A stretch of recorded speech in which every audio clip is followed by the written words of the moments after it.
ከተማልኡ ዘለካ ነገር እንዳማላእኻ ግን ስቲል ፋይናንሻሊ ርጉእ ኣይኮንካን እንታይ እቲ ምኽንያት ሰንትራል ባንክስ ማለት ገንዘብ ወይ እውን ወረቐት ንበሎ ፕሪንት ገይሮም እዚ ገንዘብ እዩ ነዚ ተገዛእ ዝብሉኻ ትካላት ማለት እዩ ስለዚ ናይ መጀመርያ ክንገብሮ ዘለና ነገር እንታይ ማለት እዩ መብዛሕትኡ ሰብ ገንዘብ ናቱ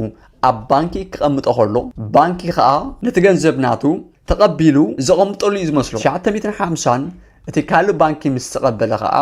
ካብዚ 950 5% ጥራይ ዝሕዝ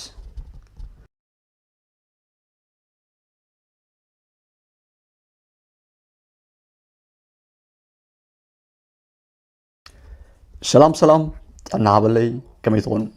ሰላም ክትሉ በዓል ሙሉ ተስፋየ ሚሊ ቶቶ ካብ ቶቶ ትሬድስ ምሳኹም ኣለኹ እምበኣርከስ እዚ ሌቨል 1 ናይ መጀመርያ ቪድዮ ቅድሚ ናብ ፋይናንሻል ማርኬት ወይ እውን ቅድሚ ናብዚ ፋይናንሳዊ ዕዳጋ ዝበሃል ዓለም ምእታውካ ቅድሚ እቲ ተደልዩ ዘሎ ንቕሓት ምጥራይካ ንምንታይ ኢኻ ብዛዕባ ገንዘብ ስነ ገንዘብን ስነ ዕዳጋን ብዛዕባ ፋይናንሳዊ ማርኬት ባንክታት ከመይ ይሰርሑ ብርግጽ ንዓና ኣብዚ ናይ ድኽነት ኣርዑት ቋሪንና ዘሎ ሓቅታት ክትፈልጥን ክትነቅሕን ብንቕሓት ከዓ ናብቲ ተደልዩ ዘሎ ፋይናንሳዊ ናጽነት ፋይናንሻል ፍሪደም ክትከድሉ ትኽእሉ ባይታ ነጣጣሓሉ ወይ እውን መሰረት ነንጽፈሉ ምዕራፍ ይከውን እዚ ማለት እዩ ሶ ኣብ ቶቶ ትሬድስ ሓደ ልምዲ ኣለና እዩ ንሱ ከዓ ኩሉ ግዜ ናይ ትምህርቲ ቪድዮታት ከሰልቹ ስለዝኽእል ኣብ ከባቢኹም ሻሂ ቡን ቀሪብኩም ዝብላዕ ንስተ ቀሪብኩም ሪላክስ ኮንኩም ነዚ ቪድዮ ክትከታተልዎ ከዘኻኽረኩም ይፈቱ ማለት እዩ ሶ ናይ ሎሚ ኣርእስትና እንታይ እዩ ዝብል ክኸውን ስለምንታይ እዮም ባንክታት ዝህብትሙ መንግስትታት ዝህብትሙ ቢልዮነራት ዝህብትሙ ሚልዮነራት ዝህብትሙ እቶም ሃፍታማት መመሊሶም ይህብትሙ እቶም ውልቀ ሰባት ከዓ መመሊሶም ኣብቲ መጻወርያ ናይ ድኽነት ወይ እውን ኣብቲ ናይ ድኽነት ኣርዑን ተቋሪኖም ድተርፉ ወይ ተኣሲሮም ድተርፍሉ ምኽንያት እንታይ እዩ እቲ ኣብ ባይታ ዘሎ ሓቂ ኣብዚ ቪድዮ ዘካፍለኩም ክኸውን እዩ ሶ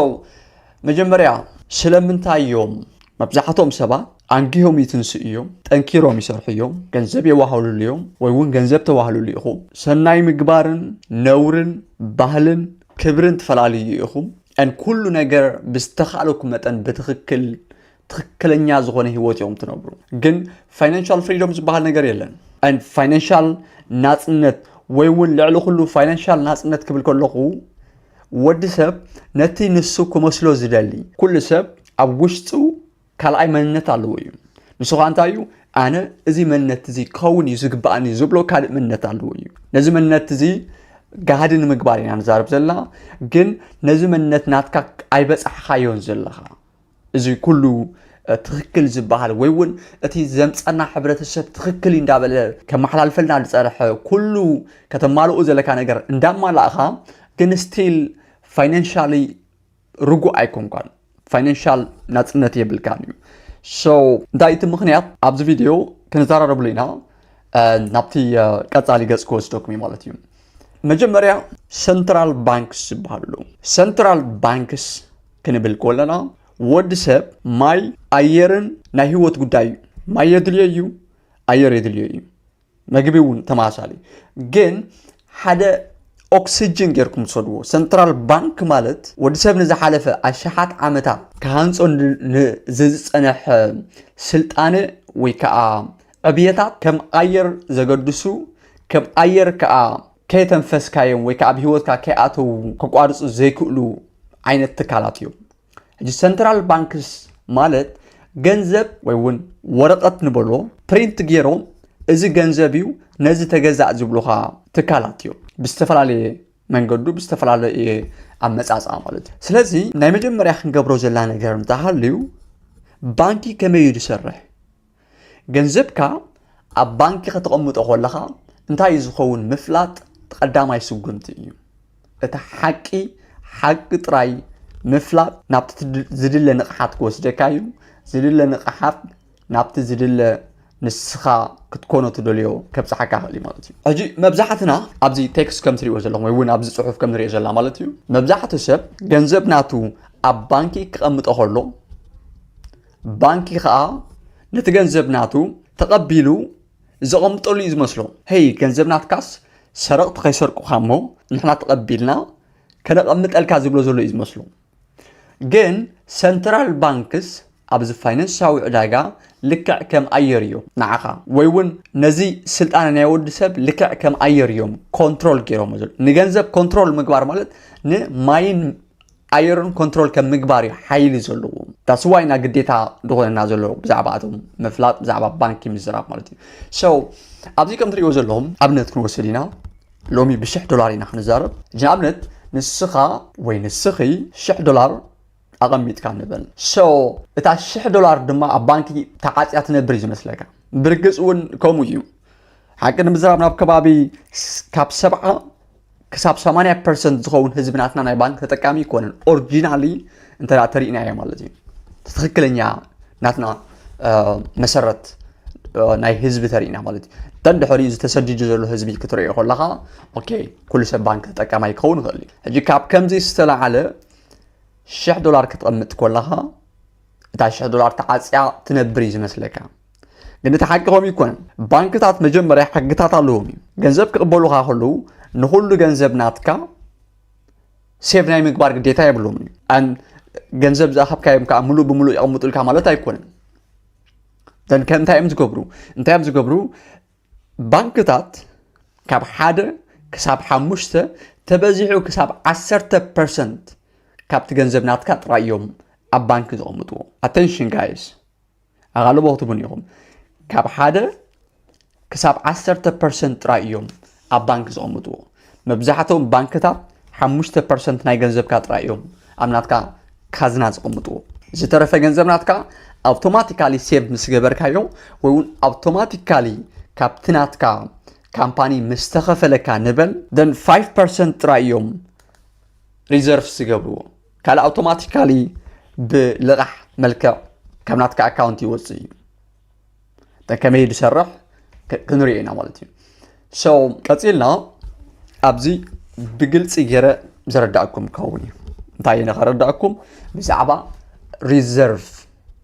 ريزيرف زبحال حدا سب ገንዘብ مسئتو እቶም ባንክታት 5% ጥራይ ኣቐሚጦም ዝተረፈት 950 يحلفهم بلقح نخبو نجنزبك نقوصو زفقدلهم سيستم ኢና ክንርኢ ማለት እዩ okay so ኣብዚ ከም ንሪኦ ዘለና ባንኪ $1,000 مسقمጥ ካሉ دحري ባንክታት 5% ጥራዮም ሴቭ ዝገብሩ ኢልኩም ኣለኹ 5% ናይ $1,000 ከዓ $50 እዚ መኽዘን እዩ ዝብል ዘሎ ደን ዝተረፈት 950 ንኻልእ ሰብ እዮም ዝህብዎ okay ግን ሕጂ ኣብዚ ኣስተውዕሉ ኣብዚኣ ፕሊስ ኣስተውዕሉ okay $50 ካብ ናትካ ቀሚጦም $950 ንኻልእ ሰብ ይህብዎ ክብል ከለኹ ዋው ከምዚኦም ዝገብሩ ክትብሉ ትኽእሉ ኢኹም ግን ባንክታት እዚ ጥራይ ኣይኮኑን ዝገብሩ okay እዚ ጥራይ ኣይኮነን ዘጋጥም ገንዘብ ከተቐምጥ ከለኻ ባንኪ 950 ንኻልእ ሰብ ምስሃብዎ እዚ ካልእ ሰብ ከዓ ገንዘብካ ናብ ካልእ ባንኪ ሒዝዎ ዝኸይድ ወይ ናብ ካልእ ዕዳጋ ሒዝዎ ይኸይድ ካልእ ዕዳጋ ናብ ካልእ ባንኪ ይወስዶ ወይ ናብ ተመሳሳሊ ባንኪ እውን ክወስዶ ይኽእል እዩ ስለዚ $1,000 ምስ ቀመጥካ ጥራይ መጀመርያ ገንዘብካ ብኡን ኣውቶማቲካሊ ማለት እዩ ብኡን ንብኡን $50 ኣትሪፎም 950 የውፅዎ 950 ከዓ ናብ ካልእ ዕዳጋ ይኸይድ ተናብ ቀጻሊ ነጥብናትና ክንሪኢና ኣብዚ ቀጻሊ ከም ንሪኦ ዘለና ከመይ ይሰርሕ ኦኬይ ተቀዳማይ ሰብ $1,000 ቀሚጥሎ እዚኣ ከነ ሕዛይና ተቀዳማይ ሰብ $1,000 ቀሚጥሎ እቲ ካልኣይ ሰብ 950 ሒዝና ብዕዳጋ ክኸይድ እዩ ስለዚ እቲ ካልኣይ ሰብ ከዓ ወይ እውን እቲ ተለቃሓይ ማለት እዩ ነተን 950 ወይ ክዕሸን ወይ ናብ ካልእ ባንኪ ክእትውን እዩ ማለት እዩ ደን ተመሳሳሊ እቲ ካልእ ባንኪ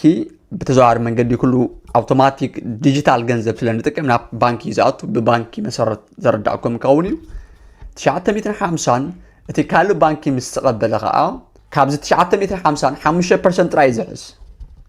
ምክንያቱ ንዓኻ ቁፅር ጥራይ ዘርእየካ ወይ እውን ኣብ ሞባይል ካርድ ናትካ ክሬዲት ካርድ ናብ ናትካ ዴቢት ካርድ ቁፅር ጥራይ ዘሎ ኦኬ ደን 950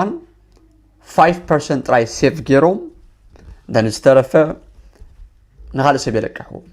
ደን እዚ መስርሕ እዚ ይደጋገም so central banks ወይ እውን ባንክታት ጥራይ ማለት እዩ በታ ንስኻ ሴቭ ዝገበርካያ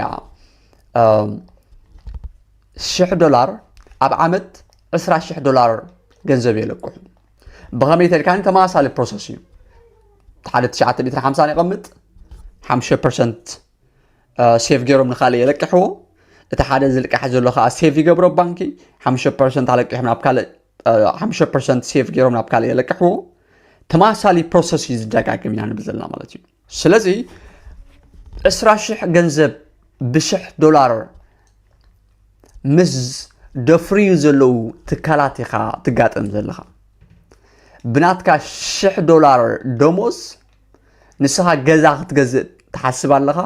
ህይወት ክትቅይር ትሓስብ ኣለኻ ሓዳር ክትገብር ቆልዑ ክትወልድ ትሓስብ ኣለኻ ግን ንሳቶም በንፃሩ ብ$1,000 ናትካ 20,000 ዝሰርሑ ዘለው ናትካ ሕልሚ ናትካ ክትገዝኦ ዘለካ ገዛ ናትካ ክትነብሮ ዘለካ ጽቡቕ ህይወት ንሳቶም ካብ ዜሮ ማለት እዩ ካብ ናትካ ኢነርጂ ካብ ናትካ ጸዓት ማልቲፕላይ ብምግባር ወይ ከዓ ብምብዛሕ ጥራይ እዮም እዚ ዝኣክል ገንዘብ ከፍርዩ ዝኽእሉ ዘለው ሓደ ነጥቢ ግን ኣሎ እዩ ንስኻ እንታይ ዝብል ኣብ ስእሊ ክንሪኦ ዘለና ባንክታት ንዓኻ እውን ይኸፍሉኻ እዮም ዝብል እዩ ስለዚ ኣብዛ ገጽ እዚኣ እንታይ ኢና ክንርኢ ዝዓበየ መኽስብ ዝረክብ መን እዩ ባንክታት ኢንተረስት ሬት ዝበሃል ይኸፍሉኻ እዮም ኢንተረስት ማለት እዩ እዚ ማለት $1,000 ሴቭ ክትገብር ከለኻ ካብ 1% ንኣብነት ንበል ክሳብ 4% ተኸፍሉኻ እዮም ንበል ካብ 1% ማለት እዩ በንፃሩ ማይናስ ተኣትወሉ ግዜ ኣሎ እዩ ብግምፃሉ ነቲ ገንዘብ ናትካ ንስኻ ገንዘብ ትኸፍለሉ ሎ እዩ ኣብዚ ኤውሮጳ ካልእ ሃገራት ትነብሩ ተኸኩም ርዳእኩም ኸውን ሲስተም ማለት እዩ ደን መን እዩ ዝዓበየ መኽስብ ዝረክብ ሕጂ መብዛሕትኡ ሰብ ዘየስዕለሉ ሓቂ ኣብዚ ናትና ኖትኩም ትሪእዎ ዘለኹም ማለት እዩ ቀዳማይ ባንኪ ነቲ ገንዘብ ናትካ ጥራይ ኣይኮነን ዘባዝሖ ኦኬ ንሱ ጥራይ ኣይኮነን መጀመርያ ንስኻ $1,000 ሴቭ ምስ ገበርካ ባንኪ $20,000 ካብ ገንዘብ ናትካ ከፍሪ ይኽእል ካብዛ $1,000 ናትካ ጥራይ ንዛረብ ዘለና ማለት እዩ ተንድሕሪኡ ኦኬ እዚ ክቕበሎ እየ ተልካ ጥራይ ተንድሕሪኡ ባንኪ ነቲ ዘለቅሖ ገንዘብ ንኻልኦ ሰባት ከለቅሕ ከሎ ነቶም ዘለቅሖም ዘሎ ሰባት ከዓ ኢንተረስት ሬት ይሓቶም እዚ ማለት ወለድ ንክኸፍሉ ይገብሮም እዩ ንስኻ $1,000 ሴቭ ጌርካ እቲ ቀዳማይ ካብቲ ናትካ ገንዘብ ዝተለቅሐ 950 ዝተለቅሐ ኢንተረስት ሬት ይኸፍል ኩላቶም እቲ ፕሮሰስ ዝደጋገም ኢንተረስት ሬት ይኸፍል እቲ ፕሮሰስ ከመይ ዝሰርሕ ንስኻ $1,000 ሴቭ ጌርካ ወይ ጌርኪ ባንኪ 20,000 ገንዘብ ኣለቂሖም ደን ካብቲ 20,000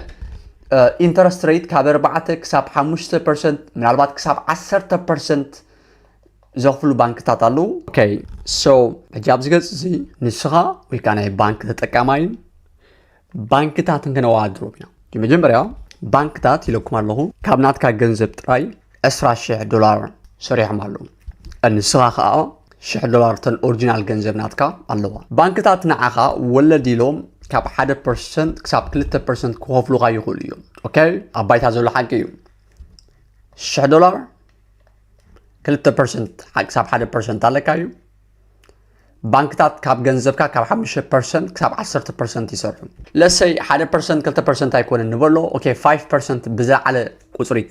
ክንገብር ኢና ማለት እዩ በንፃሩ ትኸፍለሉ እውን ኣሎ እዩ ኣብ ባንክ ንኸተቐምጦ ትኸፍለሉ ኣሎ እዩ ማይናስ ተኣትወሉ ኣሎ እዩ ማለት እዩ ግን ንሕና ንትምህርታዊ ክፋል ዝኾነ 5% ንበሎ ባንክታት ካብ ገንዘብካ $20,000 ጥራይ ዘይኮነ ካብ 5 ክሳብ 10 ይሰርሑ ሶ even 5% ጥራይ ተሰሪሕና ባንክታት ንዓኻ 5% ክኸፍሉኻ ከለዉ 100 ክኸፍሉኻ ከለዉ I think 10% እዩ 100 $50 ክኸፍሉኻ ከለዉ ባት ንሳቶም ግን 5% ናይ 20,000 እዮም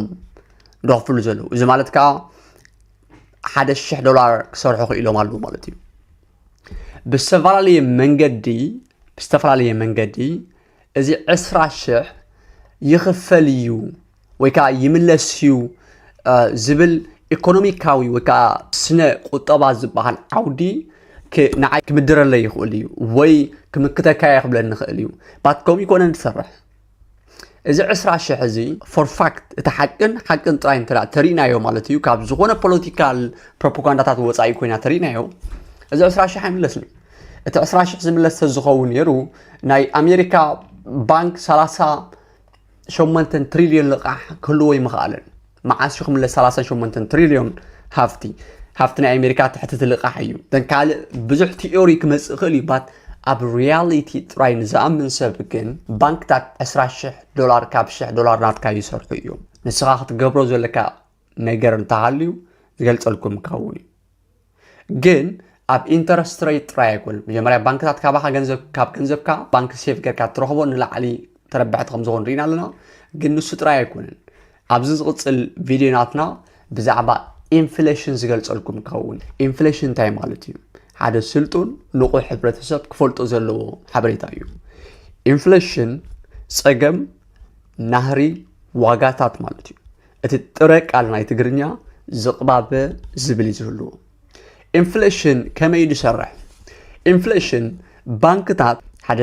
ተወሳኺ ሕጊ ኣለዎም ንሱ ኸ እንታይ እዩ ኢንፍሌሽን ምውሳኽ እዩ ኢንፍሌሽን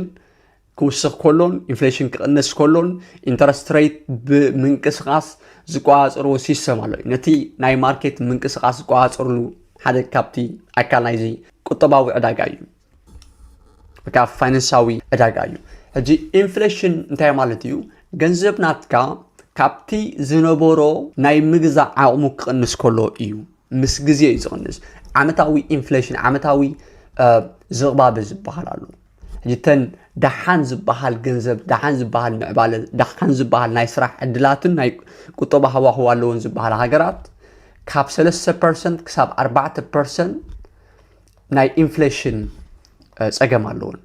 ነፍሲ ወከፍ ገንዘብ ናትካ ዓመታዊ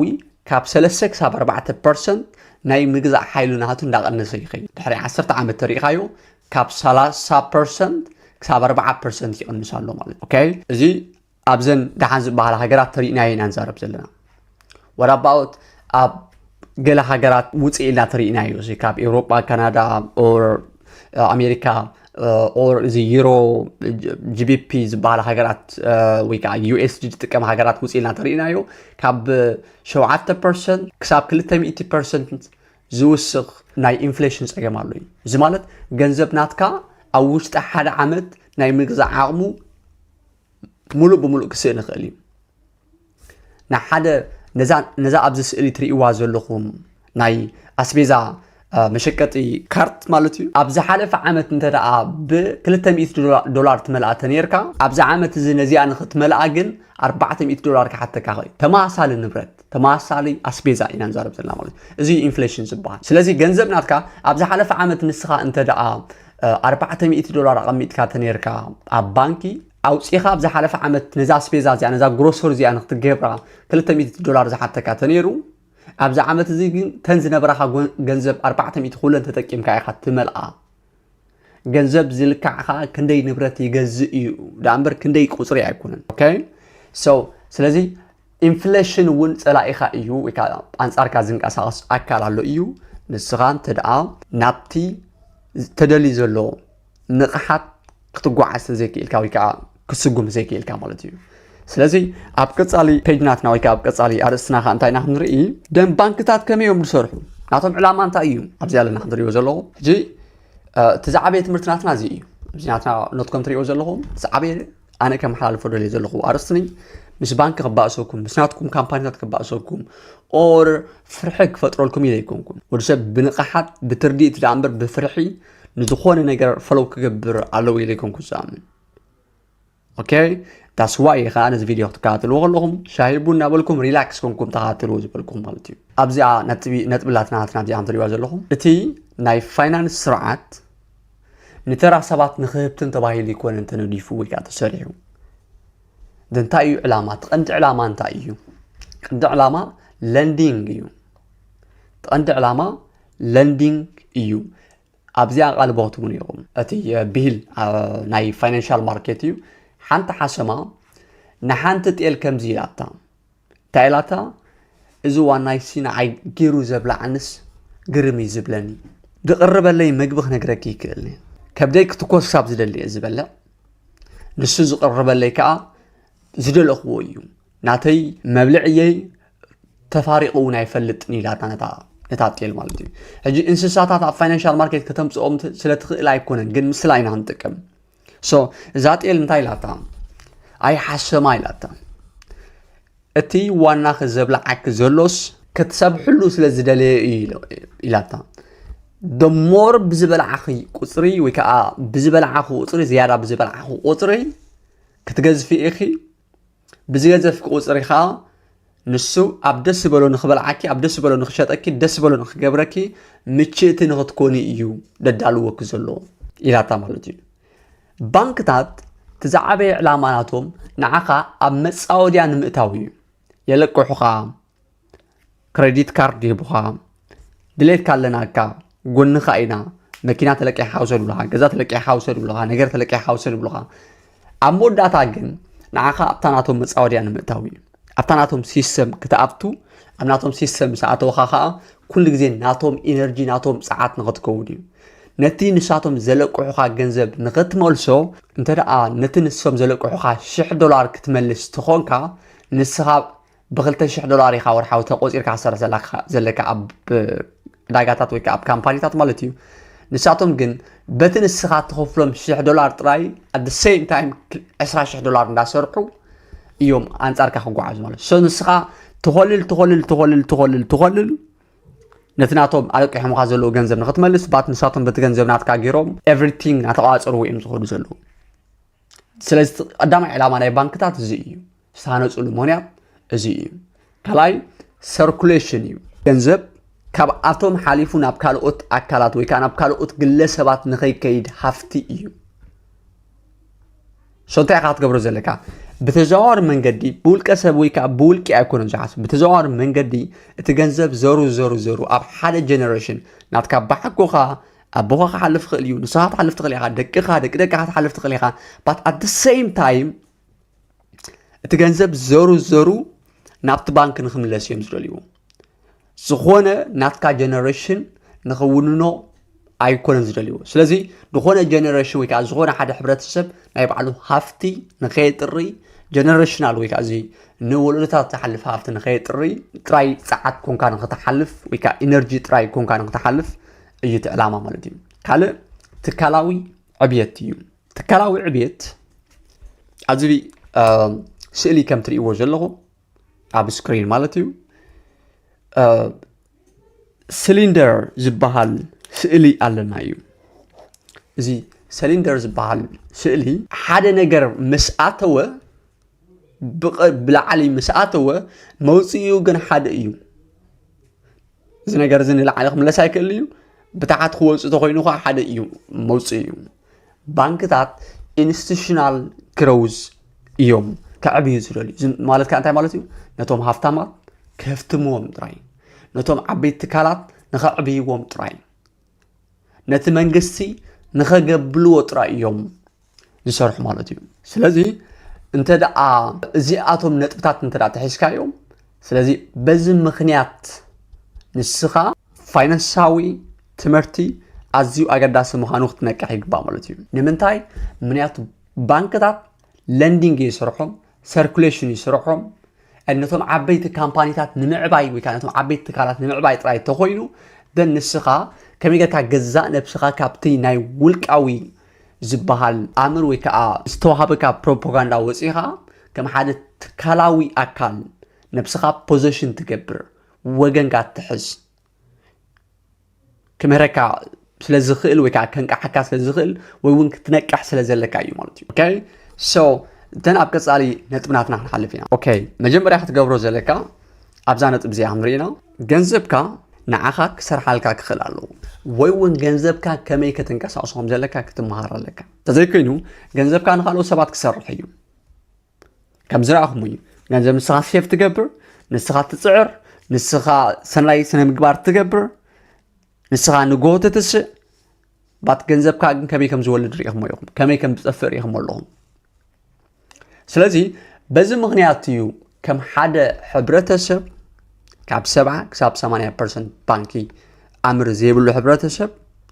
كم حدا تسددو أب حدا سلطن زبحال حبرة سب نتي النبابرة سلطانة ناي حدش هاجر تلاليو عندنا عبي responsibility تسكيمو زنبر زلو حبرة سب كوينا حضر يقولنا بزعبا زوم نقرات سياتهم ممهار أزياء قداسي عبي تمهارو I don't care okay جن بزعبا زياتهم مفلات أقداسي دوش تخلو تخونكم بدوش تمهارو إنجليش تقول تقولكم إنجليش تمهارو جرمن تقول تقولكم جرمن إيطالي تقولكم إيطالي I don't care بعد كم حدا حبرة السب أنت داك كن عبي تغينا كم حدا والكسب أبكندي كم ساعات راي كونك تحلف كم حدا تكلاوي أتحساسبا حيسكا then ناتكا next generation كحلف زخيل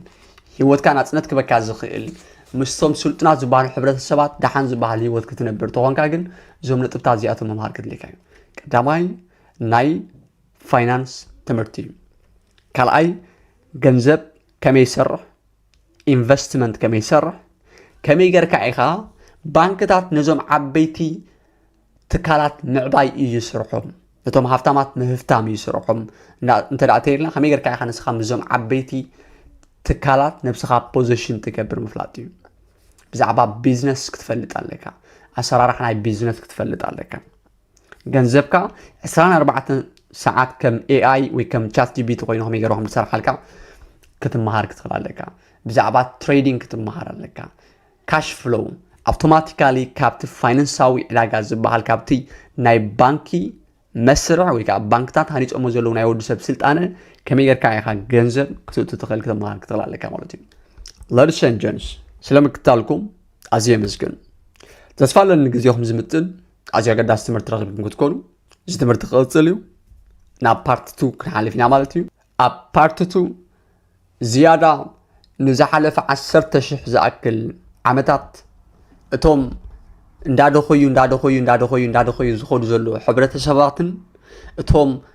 اندهافتمو زموت زلو حبرة سباتن بحبرة السب من قد ترايز يكونت بولك أسبات ون اندهافتمو زموت زلو حبرة سباتن انتاي عينت مستير سلستقبل ايوم ويون تعينت نقحات سلستقوانات اوف ايوم زبل كوني ترستنا مالتيو داقي ما يسلم كتالكم امسكن انز channel اتكم channel ملواتاو ناي يوتيوب channel اب سخونا ناي سوشال ميديا نرغبو بلاتفورم كاب لبي دسيل نزقبرو دسيل نزمورو نقراتيو اندن ملواتاو ناتو نجنبرتو تريدرات نصقومات نجيف اوي زبصحيو سو نز فيديو لايك تجيركم و سبسكرايب تجيركم نز channel نغلاتنا حبراو عويت اقداسيو يعني لي